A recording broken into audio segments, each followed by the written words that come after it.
Assalamualaikum warahmatullahi wabarakatuh. Kita berjumpa lagi sambungan penjelasan saya ke atas buku saya sendiri 90 pelajaran tentang bid'ah. Ini ialah video bersiri di mana saya menjelaskan buku saya ini daripada awal sampai ke sekarang ini.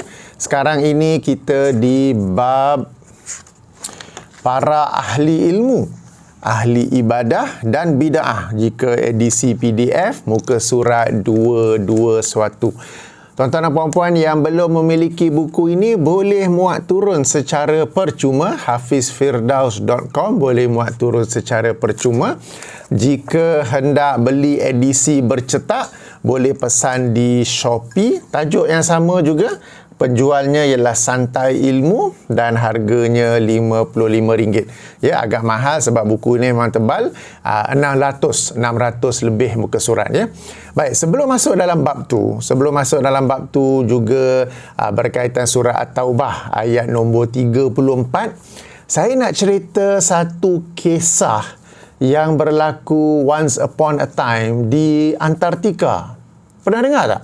Antartika ni ada satu negeri yang dulu ada persidangan tentang makanan sihat.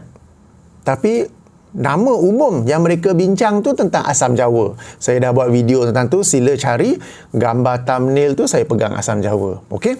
Kali ni ada expo pula, expo makanan di Antartika, di satu wilayah tu.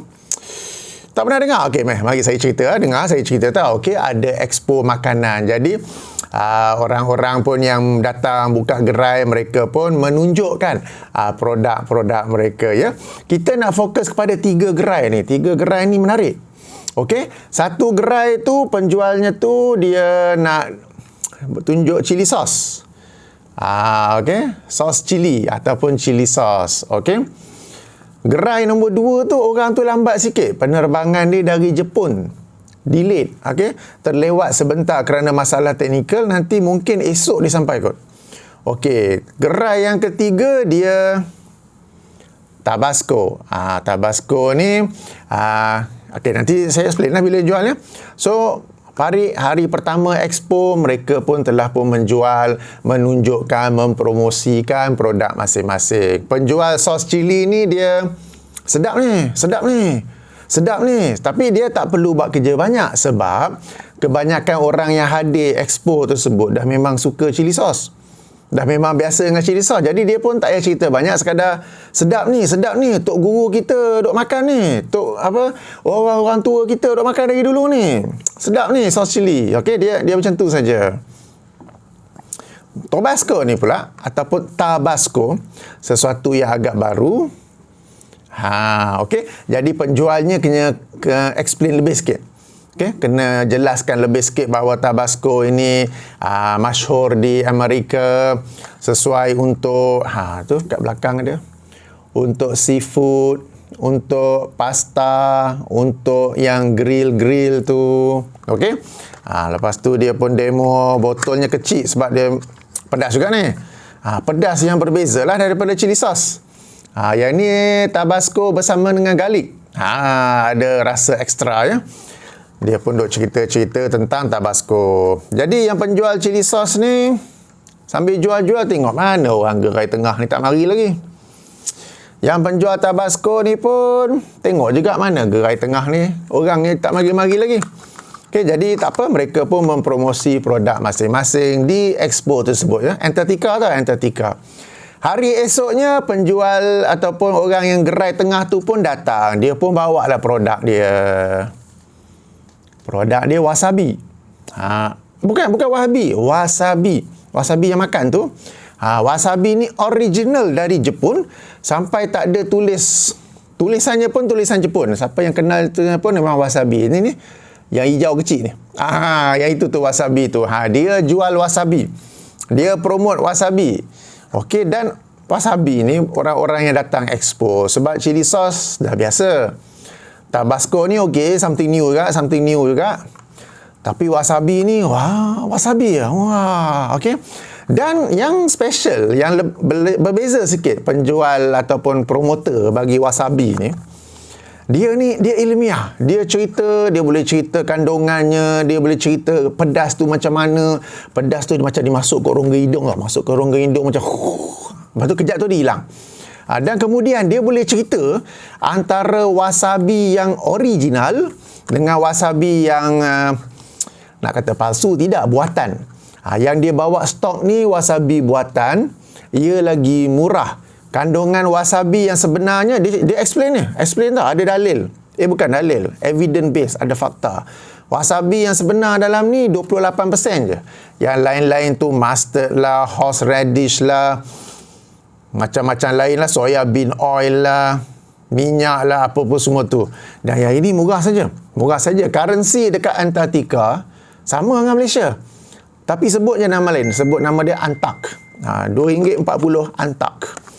So orang pun mula tengok, oh wasabi lah, something different lah. Kejap, boleh buka, ada wasabi dalam. Deng. Color dia lain sikit, tapi wasabi tu warna hijau ni lah. Yang ini lain sikit ya. Belakang sama juga. Original Jepun punya. Tak tulis kat Rumi langsung. Alright. Lepas tu dia explain, yang ini ni yang budget kat kos punya, yang mudah didapati di mana-mana ya. Kemudian dia cerita ada yang original. Original tu dia batang pokok tu yang ada jual juga kalau pergi restoran-restoran Jepun yang high-end cuisine sikit tu, dekat situ adalah. Dan yang itu tu pokoknya yang dipotong-potong dahan-dahan batang-batangnya tu, dan batang wasabi tu, alat penyagat tu orang tu akan pusing macam ni. Okey, dan wasabi tu bukan keluar ke belakang. Dia keluar kat sini dah ambil makan. Yang itu yang original kita, tapi yang itu sangat mahal. Dan very limited stock. Besok lusa baru sampai. Untuk hari ni sampai yang wasabi yang ini ni. Jadi yang promoter wasabi ni, dia ilmiah, dia berdasarkan fakta. Bila orang tanya, dia boleh explain. Habis wasabi original tu apa mahal? Dia boleh cerita. Yang itu tu nak tanam susah. Dia cahaya tu kena betul. Tak boleh panas sangat, tak boleh gelap sangat. Jadi kena ada macam jaring ke atas supaya tak banyak sangat cahaya. Suhu pun kena betul antara 13 hingga 18 darjah Celsius. Kemudiannya kena berhampiran dengan air yang mengalir. Jadi dia punya kondisi apa semua tu, dan purata tanam wasabi tu, purata nak dapatkan pokok wasabi yang boleh makan tu 18 bulan. So bila tanam tu 18 bulan baru dapat hasil nak jual. Jadi dia boleh explain. Okey, yang ini tengok, aku ni cili sos ni dia buat macam mana? Ambil cili tumbuk buah air kot. Yang Tabasco ni pun okey, nanti aku pun tak tahu macam mana ni. Tapi yang penjual wasabi ni dia boleh explain. Yang ini dia boleh explain ingredientnya, dia boleh explain kenapa murah, dia boleh explain apa-apa lain lah. Kemudian dia boleh explain yang ini dengan yang original tu. Macam mana cara nak tanam, macam mana cara penghasilannya, macam mana cara nak makan, macam mana cara sagat dia, semua dia explain. So, bila dengan cara penyampaian yang ilmiah, cara penyampaian yang berfakta, cara penyampaian yang baik, para pengunjung di expo tu mula tertarik dengan wasabi ni. Bukan kerana saja rasa dia yang lain daripada lain, tapi sebab penjualnya tu, yang menyampaikan tu, yang mempromotkannya tu. Dan mereka pun mula tertarik. Sebab kalau yang ini sekadar sedap. Orang tua kita makan, sedap. Yang ini pun very good. Alright, very good. You don't know, you eat dia. Dia got picture. Dia macam tu je. Lain tak tahu. Tabasco tu apa benda? Very good. Itu je dia tahu. Okay, yang ini ni dia boleh explain dengan detail. Maka hari kedua, hari ketiga, makin lama, makin ramai orang yang mengunjungi gerai wasabi ni. Wasabi, bukan wahabi. Wahabi tu tak ada kaitan. Okey? Wasabi. Okey.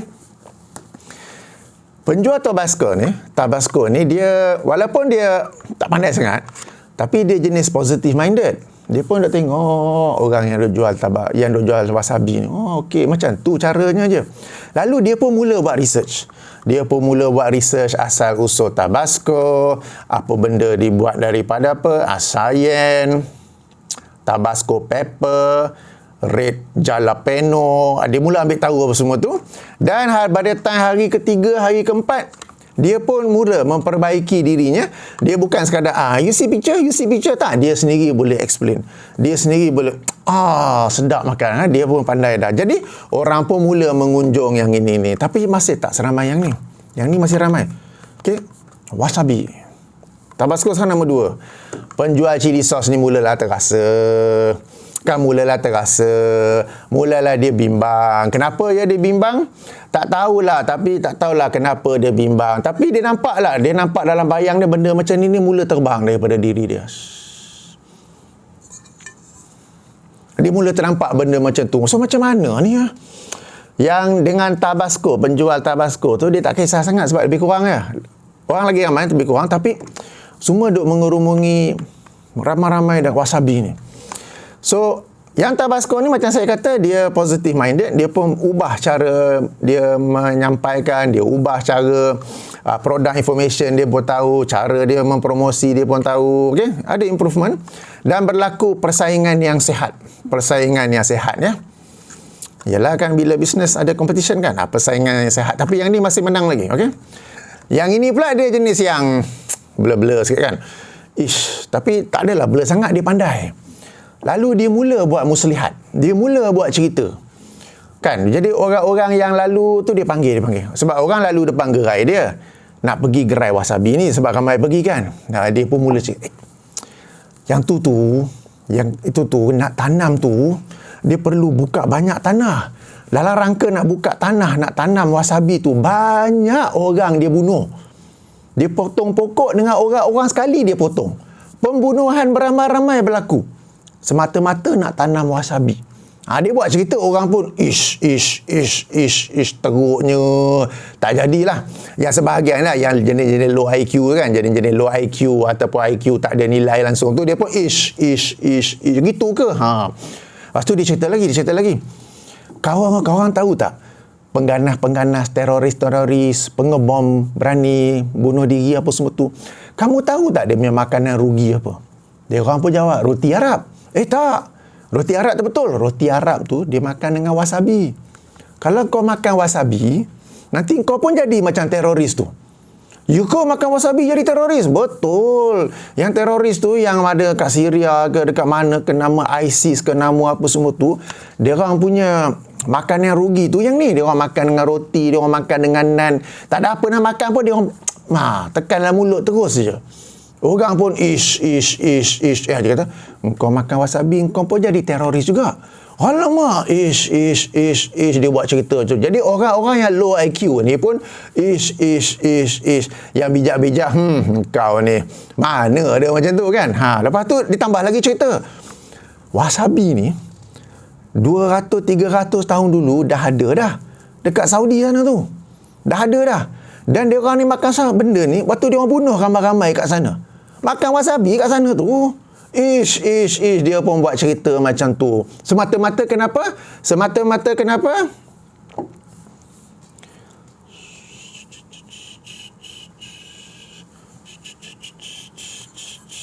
Yalah, buka gerai mahal. Satu hari 300 antark.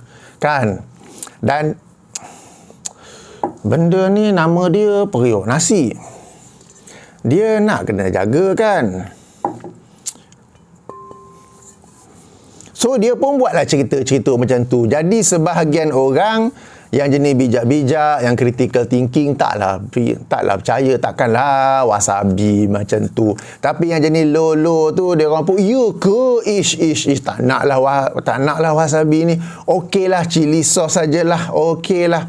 Tapi yang Tabasco dia okey. Dia okey tak apa. My product is like this, your product like that. So, dia pun jual dengan baik. Dia tak kisah sangat. Bagi dia jaga juga benda ni. Benda ni dia jaga juga. Tapi, dia selain daripada ni, dia ada bisnes Italian food sendiri. Dia ada bisnes dia sendiri. So, orang mari kedai, kemudian ada pasta, ada western food apa, dia bagi Tabasco tu. Orang pun suka. Dia pun, you buy this one. Dia ada bisnes dia sendiri. Yang ini tak ada. Dia punya hidup mati semata-mata cili sos. Dia tak ada kerja lain. Cili sos saja. So, cili sos ini sama dengan terbang lagi benda ni. Yang ini pun tak kisah. Sebab yang ini ni yang murah punya. Wasabi yang original tu demand sangat tinggi sampai dia nak bawa ke expo pun tak boleh. Okey, dia nak bawa ke expo pun tak boleh. Jadi demikianlah sampai seminggu, sampai expo pun habis. Begitulah. Yang ini ni penjual chili sauce, dia menakut-nakutkan orang daripada membeli wasabi. Wasabi ni dalam rangka nak tanam, padahal bukan wasabi ni sikit je yang wasabi original, yang pokok tu lain. Dia pun tak tahu antara yang wasabi yang original dengan yang ini kan. Berlaku pembunuhan beramai-ramai di Jepun sebab nak tanam wasabi. Teroris makan wasabi. Dulu kat Padang Pasir, dia punya cerita tu 200-300 tahun dulu kat Padang Pasir pun dia orang makan wasabi dengan dop. Biawak Padang Pasir dia makan wasabi dengan dop. Yang ni tak apa, dia okay, healthy. I pun learn cara bagi fakta, bagi tahu produk apa semua kan. Sebegitulah sehingga akhirnya itu dia cerita. Siapa faham. Tak faham tak apa. Faham tu bagus, tak faham tak apa. Okay, baik, kita masuk kepada kita sekarang. Penjelasan buku saya, penjelasan buku 90 pelajaran tentang bid'ah. Kita sekarang sedang masuk ayat 34 surah At-Taubah. Ayat 34 surah At-Taubah. A'udzubillahi minasyaitonirrajim. Ya ayyuhallazina amanu, wahai orang-orang yang beriman. Siapa ni? Allah menyeru kita, Allah menyeru anda. Inna kasiran minal ahbari waruhbani la ya'kuluna amwalan nasi bil batil. Sesungguhnya kebanyakan daripada ahbari dan ruhbani, mereka memakan daripada harta manusia dengan cara yang batil. Wa yasudduna an sabilillah, dan mereka menghalang manusia itu daripada jalan Allah. Kita baca rangkap yang pertama saja. Baik tuan-tuan, ayat ini antara ayat yang saya alhamdulillah dulu bila saya baca ayat Quran, saya baca terjemahan, saya tadabbur, dan ayat ini antara ayat yang bila saya baca saya tak faham. Saya baca saya tak faham. Kenapa tak faham? Sebab kenapa Allah nak cerita tentang ahbarahum tu ulama Yahudi? Rohbani ni ahli ibadah dari kalangan Nasrani. Okeylah, dia orang punya bisnes lah kan. Kalau Allah nak cerita tak apa, tapi kenapa yang Allah nak seru kita, wahai orang-orang yang beriman, ya ayyuhallazina amanu, wahai orang-orang yang beriman. Seruan yang kalau kita ingat kata-kata Abdullah Ibn Mas'ud sebagaimana yang dikemukakan oleh Imam Ibn Katsir di permulaan surah Al-Ma'idah, sila rujuk balik ya. Apabila Allah menyeru dalam ayatnya tu, wahai orang yang beriman, maka pasanglah telinga kamu, pay attention, he has something important to tell you. Okey, tapi biarlah orang Yahudi itu, biarlah orang Nasrani itu, apa kaitannya pula dengan kita kan. Jadi ini antara ayat yang pada awal saya baca dulu, saya pun macam tak faham. Saya tak dapat relate dengan kehidupan kita, tak dapat relate dengan kita umat Islam. Maka saya pun bertanya kepada guru tafsir saya. Guru tafsir saya nama dia Imam Ibn Katsir. Tak silap dengar. Guru tafsir saya Imam Ibn Katsir. Saya ada beberapa guru tafsir yang selalu saya rujuk. Yang pertama sekali, instant reference Imam Ibn Katsir. Kalau saya nak tahu pandangan di kalangan generasi salaf, saya tanya guru saya yang nama dia Imam At-Tabari.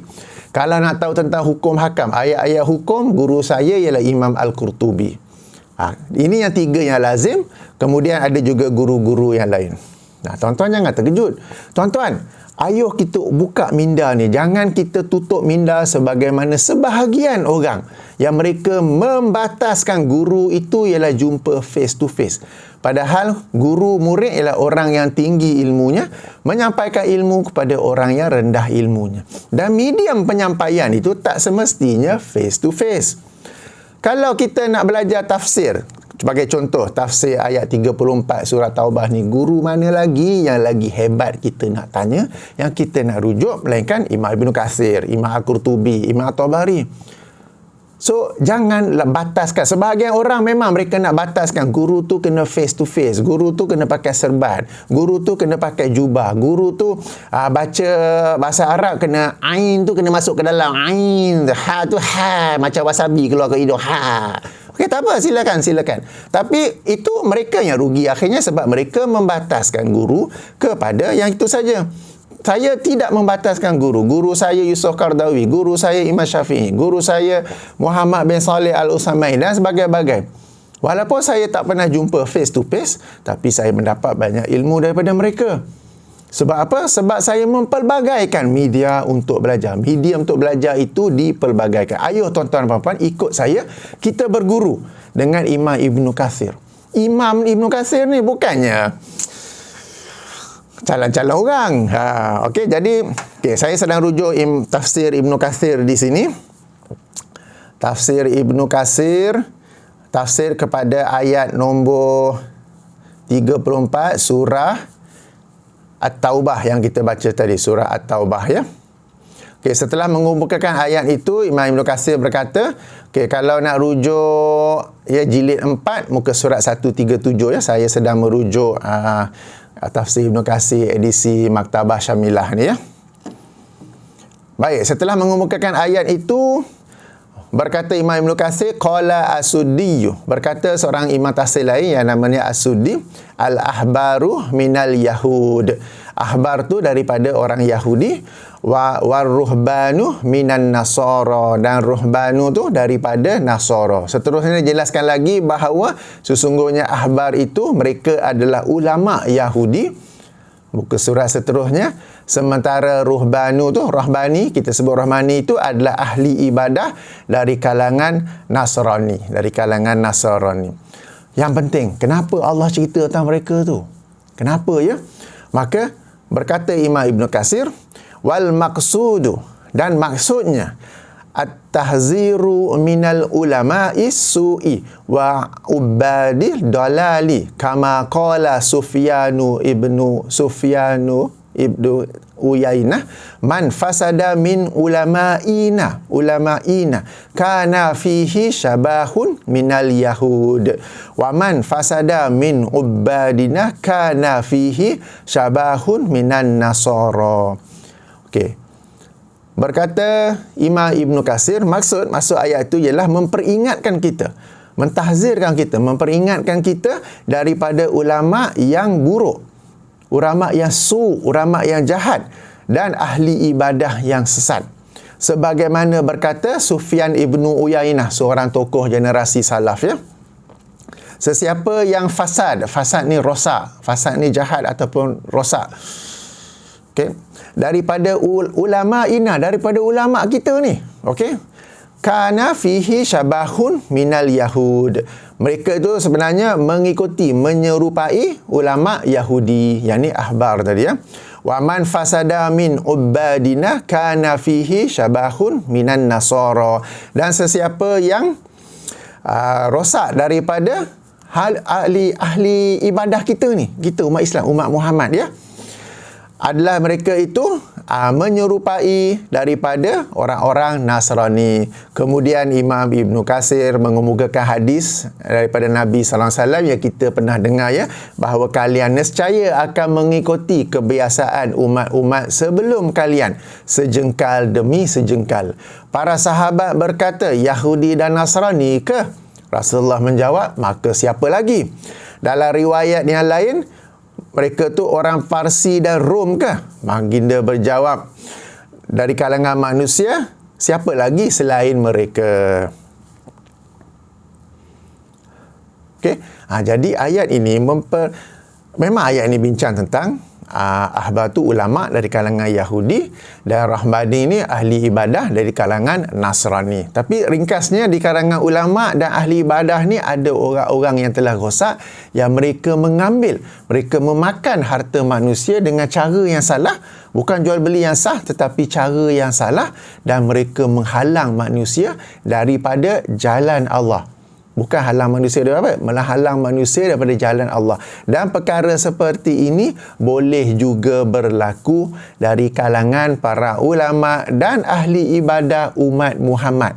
Dari kalangan para ulama dan ahli ibadah ketika kita sendiri. ahli ibadah kita sendiri. Sebab tu Allah Subhanahu Wa Taala menyeru kita, memberitahu kepada kita tentang mereka itu supaya di kalangan kita tidak mengikuti mereka, dan supaya kita ni ada peringatan daripada perkara tersebut, ya. Baik, saya lompat sikit penjelasan sehingga ke okey.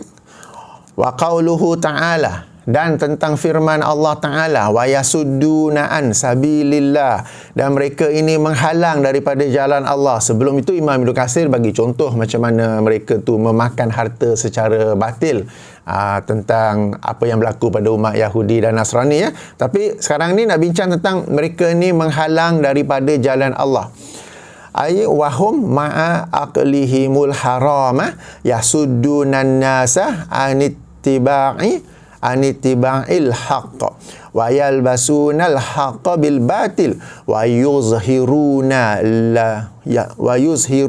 limanittaba'ahum minal jahalati annahum yad'una ilal khair wa laisu kama yaz'umuna bal hum du'atun ilan nar wa yaumal qiyamati la yansurun.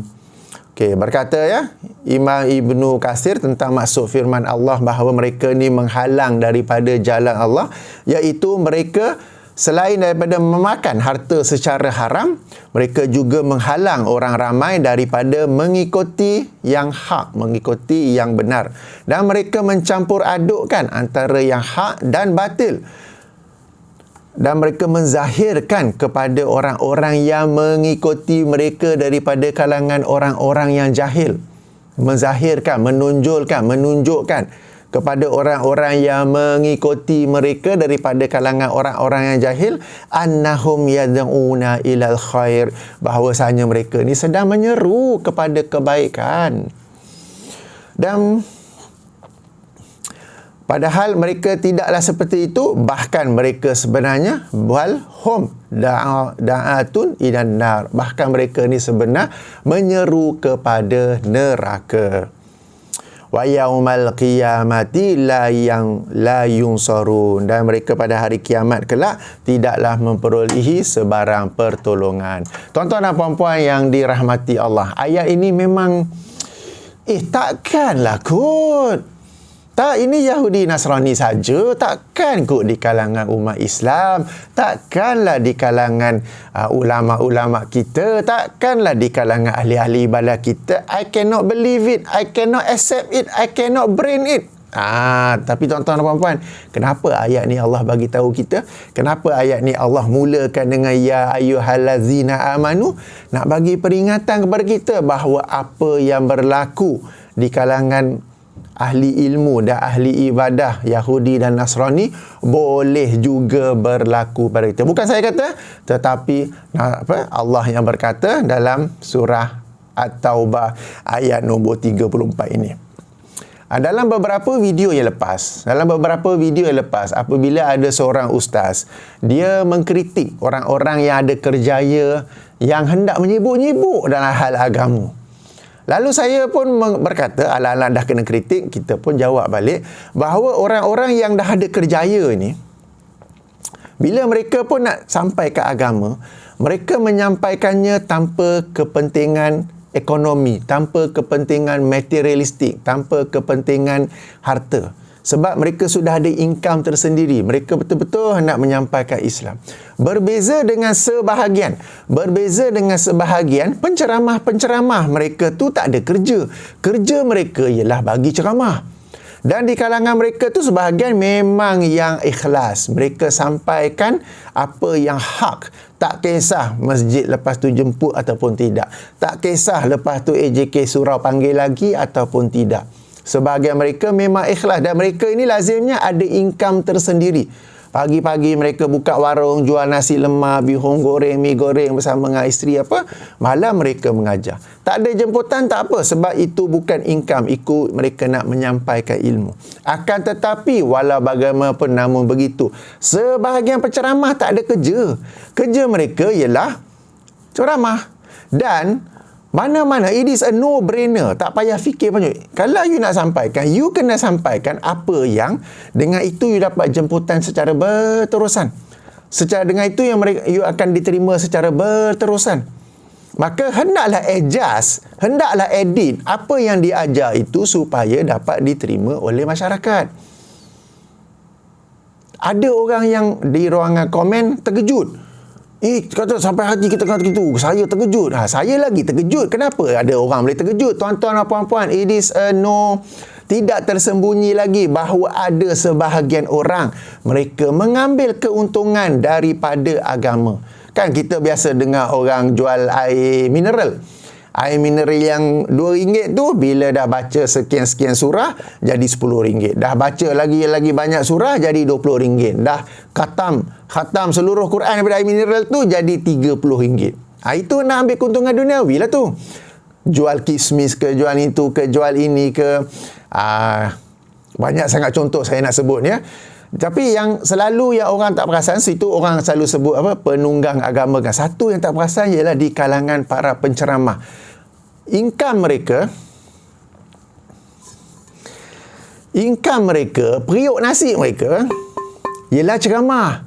So, tak susah kalau anda belajar sikit dalam bidang marketing, dalam bidang bisnes tu, you market, you business apa yang orang nak. Jangan cerita apa yang orang tak nak. Kemudian, kalau ada datang competition lain yang menggugat anda, okey, hancurkan competition ni. Buat fitnah macam mana sekalipun. Sebahagian ni, bukan semua, sebahagian. Siapa makan wasabi, dia terasa pedas. Okey? Tuan-tuan dan puan-puan, di Lembah Kelang ni saja, orang rate kadar kuliah ya, kalau orang biasa-biasa ialah satu kuliah tu RM400. Bayangkan seseorang penceramah itu hari biasa kuliah duha, kemudian kuliah duha untuk muslimat, kemudian ada kuliah zuhur untuk mana-mana pejabat, kemudian ada kuliah pukul 3 petang lagi untuk muslimat, kemudian ada kuliah maghrib. Alright. So, purata satu hari 4 kuliah. 4 kali 400, 1,600. Tax free, tak ada tolak free apa. Ini rate yang biasa tau. Okay, rate yang orang koman-koman pun dapat RM400. Ini di Lembah Kelang. It is an income. So, for you, untuk anda dijemput, untuk anda sentiasa ada ni, anda kena sampaikan apa yang orang nak dengar. Tak kisah betul ataupun tidak, asalkan orang nak dengar. Kemudian anda mesti ada style, ada kaedah tertentu untuk menyampaikannya. Supaya orang pun, best lah dia ni. Oh, alamak, mana tisu? Oh, alamak, mana tisu? Silap, tisu. It is bukan sesuatu yang tersembunyi. Dan mereka ini yang koman-koman, tahu koman-koman yang dah selebriti. 400. Tak main lah, 400, 4,000. 1 jam 4,000. Itu yang tu saja. Kemudian saya ni mari dari jauh. Satu campur itu, campur hotel ke apa-apa, jadi 6,000. Yang pihak masjid bayar 6,000 tu ambil duit daripada siapa? Orang yang duk masuk dalam tabung derma tu lah. Orang yang duk masuk tu, yang kemudian duk tulis kat papan putih. Papan putih kan, kutipan minggu ini ribu-ribu. Kutipan minggu ini ribu-ribu. Kan, duit tu yang dipakai. Duit tu yang dipakai nak bayar orang-orang yang mahal tu. Okey, so bukan tersembunyi lagi. Kita kena berhenti daripada duk buat-buat bodoh. Tak ada. Habis tu yang ayat yang Allah peringatkan kita dalam surah Taubah ayat 34 ni merujuk pada siapa? Merujuk pada siapa?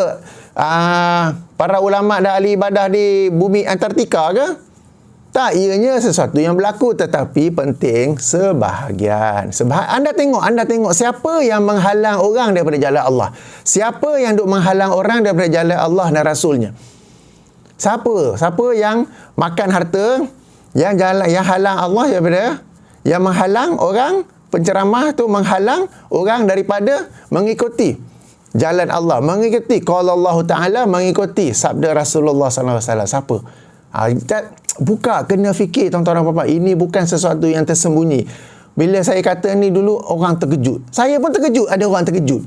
Takkan benda ni pun tak tahu. So, agama ni memang telah sebahagian orang, saya ulangi sebahagian, oleh sebahagian orang memang mereka telah meraih menjadikan dia satu sumber income yang sangat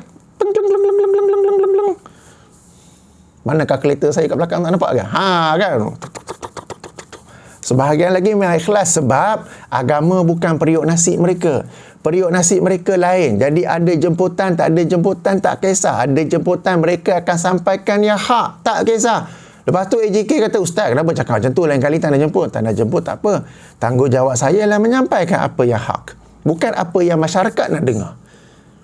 Okey, tuan-tuan dan puan-puan.